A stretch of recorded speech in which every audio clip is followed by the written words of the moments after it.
Selamat datang di Beetle Channel, semoga kita bahagia. Jangan lupa subscribe, like, komen dan share agar channel ini semakin berkembang. Terima kasih. Novel Gunho Gu Story. Gunho mengingat fakta bahwa Sekang Lee membantu bisnis GH Parts Company dengan memperkenalkan perusahaan pembuat jendela kepada Min Hyo Kim. Dan itu meningkatkan pendapatan penjualan perusahaan. Gunho ingin membantu Sekang Lee juga. Yah. Kurasa aku masih bisa berpartisipasi dalam pameran bukunya. Sekang Lee akan sangat senang jika kamu bisa berpartisipasi. Sekelompok orang lain datang ke rumah teduh tempat rombongan Gunho sedang istirahat. Tim lain membuat begitu banyak keributan dengan berbicara dengan keras sehingga Gunho merasa rumah peneduh itu akan runtuh. Hahaha, Presiden Kim, saya rasa Anda harus membelikan kami minuman hari ini karena Anda membuat bogey. Aku tidak menjadi diriku sendiri hari ini. Aku sangat lelah karena wanita jalang yang kutemui kemarin. Itu semua salahnya. Hahaha. Orang-orang itu tidak sopan dan sama sekali mengabaikan fakta bahwa mereka tidak sendirian di rumah teduh. Jin Wang dan Yang Jin Kim sepertinya merasa sangat tidak nyaman dengan kehadiran orang-orang itu. Seorang pria dari kelompok itu sedang berbicara di telepon dan suaranya sangat keras. Hei, Byeong Tae meninggal hari ini. Apa kamu bertanya padaku siapa Byeong Tae? Kamu tahu orang lulusan Universitas Nasional Seoul jurusan ekonomi itu?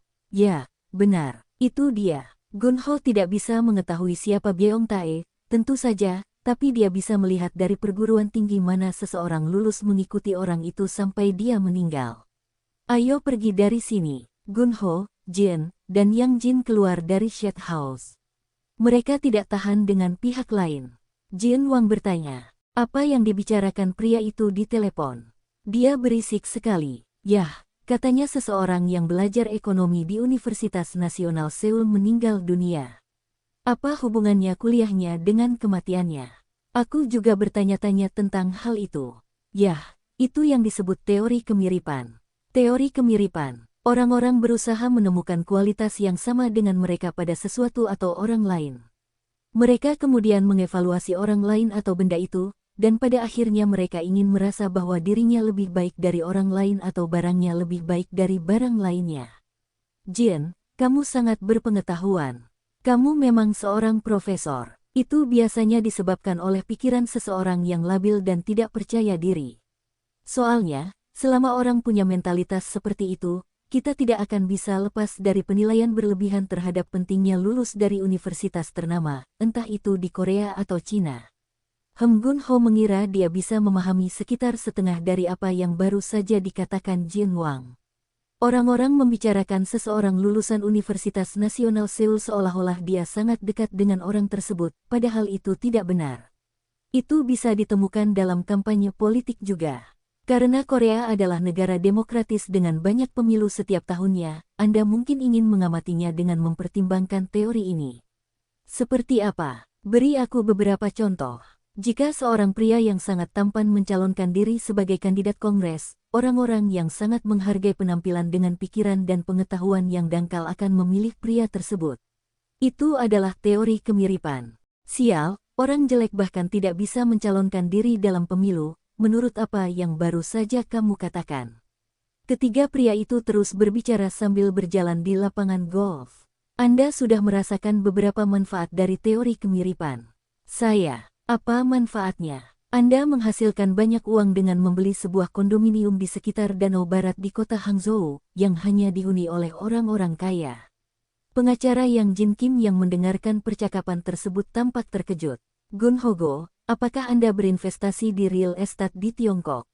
Profesor Jin Wang dan Gunho Go terus berbicara tanpa menjawab pertanyaan pengacara Kim.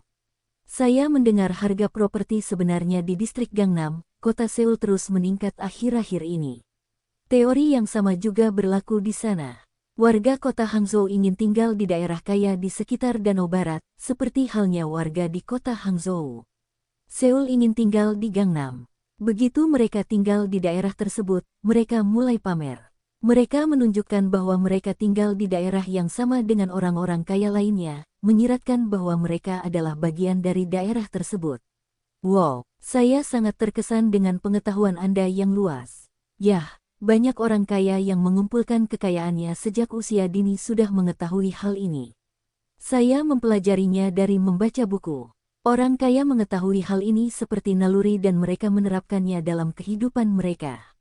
Apa yang baru saja dikatakan Jin Wang mengingatkan Gun Ho pada ketua Li dari kota Cheongdam. Pimpinan Li mengumpulkan kekayaannya sejak usia dini melalui berbagai transaksi kondominium di distrik Gangnam, kota Seoul, khususnya kota Apgujeong. Profesor Jin Wang menoleh untuk melihat Gun Ho dan berkata, "Tahukah Anda apa yang kami sebut dengan orang-orang kaya ini? Kami menyebut mereka orang bijak." Seorang profesor di Universitas Nasional Seoul bukanlah orang bijak. Mereka hanyalah sarjana dengan harga diri yang tinggi. Orang bijak adalah jenis yang berbeda. Gun Ho pasti mengira ketua Li adalah orang bijak. Gun Ho menganggukkan kepalanya. Setelah bermain golf, Gun Ho mengajak Jin Wang dan Yang Jin Kim ke restoran khusus galbi iga sapi panggang Korea. Gun Ho memilih restoran ini karena dia tahu bahwa orang Tionghoa biasanya pecinta daging. Ketiga lelaki itu minum galbi dengan bir, dan kemudian mereka menikmati pemandian air panas sesudahnya. "Terima kasih, Gun Ho. Karena teman baik sepertimu, aku mengalami hari yang menyenangkan. Aku bermain golf dengan teman-teman tersayang, makan galbi, dan mandi air panas. Ini akan menjadi salah satu hari yang tak terlupakan bagiku." Jin Wang meraih tangan Gun Ho dan menjabatnya dengan kuat. "Jangan katakan itu, teman. Saya selalu menemukan sesuatu yang dapat saya pelajari setiap kali saya bertemu dengan Anda, Jin Wang. Apa yang Anda ceritakan kepada saya sangat membantu bisnis saya. Kami mengatakan bahwa orang mengembangkan diri dalam sekelompok orang lain. Sekarang saya mengerti maksudnya. Saya sangat menghargainya." Gun Ho meraih tangan Jin Wang dan menjabatnya juga. Pengacara Yang Jin Kim menyela. Dia mengulurkan tangannya ke Gun Ho. "Aku juga berterima kasih, Gun Ho. Aku mengalami hari yang luar biasa karenamu." Pengacara Yang Jin Kim meraih tangan Gun Ho dan menjabatnya dengan keras. Setelah mengantar Jin Wang dan pengacara Yang Jin Kim, Gun Ho datang ke kondominiumnya di kota Buldang. Setelah mandi, Gun Ho membuka kulkasnya. Ada makanan kering dan bir. Gun Ho biasanya makan di luar dan dia tidak terlalu menyimpan makanan di lemari esnya. Namun, dia selalu membawa bir dan makanan kering di dalamnya. Seteguk bir setelah mandi terasa nikmat. Sambil minum sebotol bir, Gun Ho memikirkan Taman Jongsuk. Saya bertanya-tanya apakah pertemuan antara orang tuanya dan orang tua pacarnya berjalan dengan baik. Gun Ho menelepon ke Taman Jongsuk. "Jongsuk, apakah kamu sudah sampai di rumah?" "Ya, aku pulang. Apa yang sedang kamu lakukan?" "Saya sedang membaca buku." "Buku? Ada apa denganmu? Aku belum pernah melihatmu membaca buku sebelumnya." "Saya harus lulus perguruan tinggi politeknik, bukan?" Menurutku kamu akhirnya tumbuh dewasa karena kamu punya pacar. Apakah orang tuamu sudah kembali ke rumah?" "Iya." "Ngomong-ngomong Mas, kenapa kamu memasukkan uang sebanyak itu ke dalam amplop untuk orang tuaku?" "Jangan berkata begitu. Ibumu adalah ibuku. Terlebih lagi, seoleontang sup tulang sapi yang ibumu berikan kepadaku ketika aku masih kecil sungguh tak ternilai harganya." "Yah, tetap saja itu terlalu berlebihan. Bagaimana pertemuannya?" "Aku ingin bertanya padamu kapan aku bertemu denganmu pagi ini, tapi aku tidak bisa karena aku terlalu sibuk dengan kunjungan Profesor Jin Wang dan sebagainya." "Itu berjalan dengan baik. Apa yang mereka katakan?" "Ternyata ayahku dan ayah Engsuk besar di kota yang sama."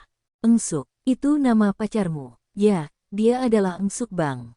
"Nama yang cantik. Jadi orang tuanya juga dari Incheon?" "Ya."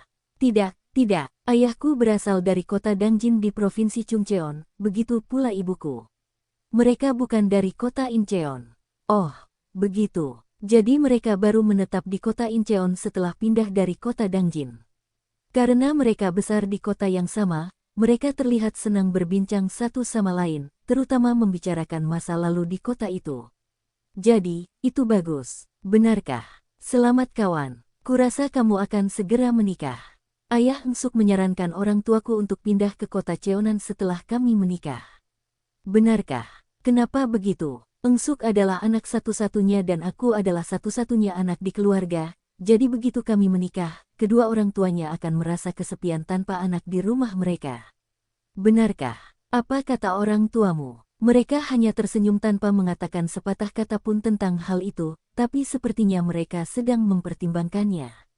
Menurutku itu ide yang bagus. Karena kampung halaman orang tuamu adalah kota Dangjin, kota ini lebih dekat ke Cheonan daripada Incheon. Lagi pula orang tuamu tidak lagi menjalankan restoran. Mereka tidak harus tinggal di Incheon, kurasa. Oh, kawan, aku membeli sebuah kondominium. Benarkah? Yang mana? Itu Purgio Kondo di sebelah stasiun Duyong. Benarkah? Berapa yang kamu bayar? Besarnya 32 pyong. Saya membayar 230 juta won.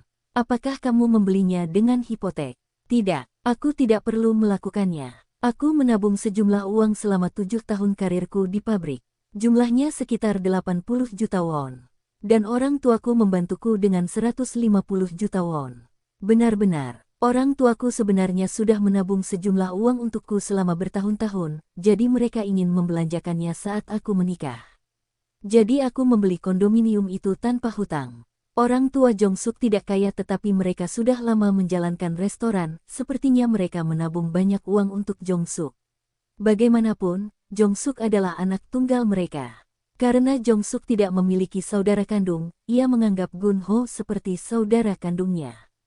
Sebuah surat tiba dari Tiongkok. Itu adalah undangan resmi yang ditandatangani oleh Sekang Li untuk pameran buku internasional yang ia selenggarakan di Shanghai. Dia mengirimkan undangan untuk 2 orang. Selain surat undangan, Sekang Li mengirimkan email ke Gunho secara terpisah. Email tersebut ditulis dalam bahasa Mandarin dan Gunho, yang pernah belajar di Tiongkok, tidak kesulitan membacanya. Kepada temanku, Gunho Go, saya bertemu Jin Wang kemarin. Dia sepertinya bersenang-senang di Korea. Dia bilang itu karena kamu.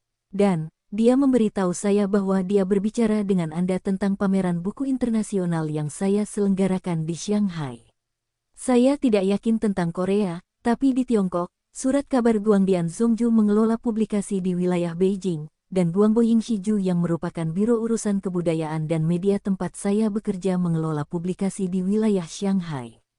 Karena saya adalah penanggung jawab biro ini di Shanghai, saya berharap banyak perusahaan penerbitan yang berpartisipasi dalam pameran buku ini, namun saya tidak yakin berapa banyak perusahaan penerbitan yang benar-benar akan bergabung dengan kami.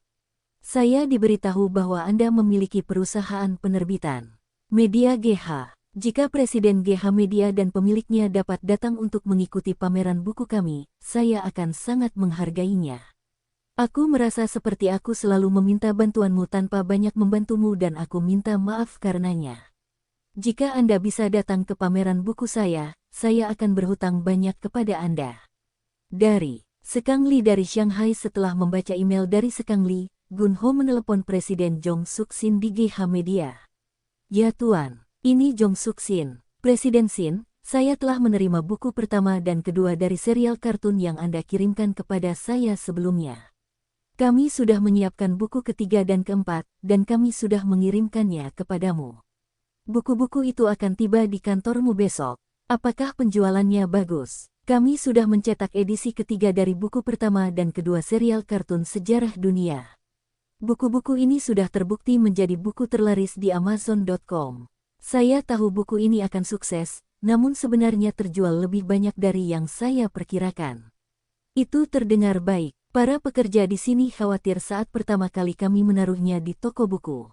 Sekarang mereka sangat puas dengan kinerja penjualannya. Benarkah? Bagus sekali. Pernahkah kamu mendengar tentang pameran buku internasional yang diadakan di Shanghai, Tiongkok? Ya, sudah. Saya tahu beberapa perusahaan penerbitan yang menjual buku-buku Korea telah mengajukan permohonan untuk berpartisipasi dalam pameran buku. Tidak bisakah kita berpartisipasi di dalamnya? Tidak, Pak. Kami menjual buku-buku Jepang atau Amerika setelah diterjemahkan ke dalam bahasa Korea. Jadi, kami sebenarnya tidak punya buku sendiri untuk dipromosikan di sana. Bagaimana jika kita pergi ke sana dan mengimpor buku berbahasa Mandarin? Pasar kami adalah Korea, dan buku berbahasa Mandarin tidak begitu populer di Korea. Saya sudah menerima 2 undangan untuk pameran buku itu. Maukah Anda pergi ke sana bersama saya? Yah. Saya tidak tahu. Saya pikir kita mungkin hanya akan membuang-buang waktu dan uang dengan bepergian ke Tiongkok. Sejujurnya, yang mengadakan pameran buku di Shanghai adalah temanku. Dia orang Cina, tentu saja. Ah, benarkah? Dia adalah Direktur Biro Urusan Kebudayaan, Penyiaran Radio, Film, Televisi, Media, dan Seni Shanghai. Dan biro itu menjadi tuan rumah pameran buku internasional. Dia mengirimi saya undangan dengan email yang mengatakan saya harus berada di sana. Baiklah, kalau begitu sebaiknya Anda pergi ke sana, Tuan. Saya tidak akan banyak membantunya jika saya pergi ke sana sendirian. Saya tidak tahu banyak tentang bisnis penerbitan buku. Dia mengirimi saya 2 undangan, jadi saya ingin tahu apakah Anda mau pergi ke sana bersama Anda, Presiden Xin. Baiklah, saya akan ikut dengan Anda, Tuan. Tapi biaya perjalanannya jangan khawatir tentang biaya perjalanan. Saya dapat meminta GH Mobile membayar biaya perjalanan kita atau saya sendiri yang dapat menanggung seluruh biayanya. Gunho telah menerima gaji bulanannya dari 3 perusahaan terpisah, dan sejauh ini dia belum mengeluarkan banyak uang. Gaji itu hanya diakumulasikan di rekening bank pribadinya. Saya ikut. Faktanya, semua orang di bisnis penerbitan ingin berpartisipasi dalam pameran buku internasional. Kami tidak perlu membuat kontrak untuk sebuah buku berbahasa Mandarin jika kami tidak menemukan buku yang bagus. Saya hanya ingin berada di sana untuk teman saya. Dimengerti, Tuan. Saya akan memberitahu Anda setelah rencana perjalanan dikonfirmasi. Baik, Tuan. Setelah menutup telepon dengan Presiden GH Mediasin, Gunho membalas email Sekang Li. Saya kira Anda mungkin merasakan beban berat di pundak Anda untuk pameran buku. Karena saya memiliki perusahaan penerbitan, saya akan berpartisipasi dalam pameran bersama presiden perusahaan penerbitan tersebut. Saya dengan senang hati mengambil kesempatan ini untuk bertemu dengan sahabat saya. Semoga persahabatan kita selamanya. Gunho Go dari Korea. Gunho sedang meregangkan tubuhnya di kantornya setelah mengirimkan balasan email ke Sekang Li ketika Direktur Dong Chan Li memasuki kantor. Dia bersama 2 pemuda. Tuan, ini adalah karyawan baru Dion Korea. Oh, benarkah? Silakan duduk. Direktur Kim dan karyawan baru duduk di kursi. Direktur Kim menyerahkan resume mereka kepada Gunho. Kedua karyawan baru tersebut lulus dari Universitas Nasional Seoul dan memiliki pengalaman di luar negeri baik sebagai pelajar pertukaran atau untuk pekerjaan sukarela. Usia mereka sekitar 30 tahun, yang membuat mereka setidaknya 5 tahun lebih muda dari Gunho.